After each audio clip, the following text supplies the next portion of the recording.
inna lillahi va inna ilayhi rojiundan boshlayman. Hamma do'stlarim, uydilarim panikaga tushib qolishgan. Biz Dubaydamiz. Hamma yozyapti, telefon qilishadi. Birinchidan kattakon rahmat.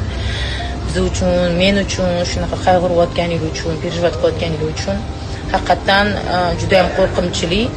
Hammamiz uyga chopib keldik. Panikaga tushib qolgan hamma.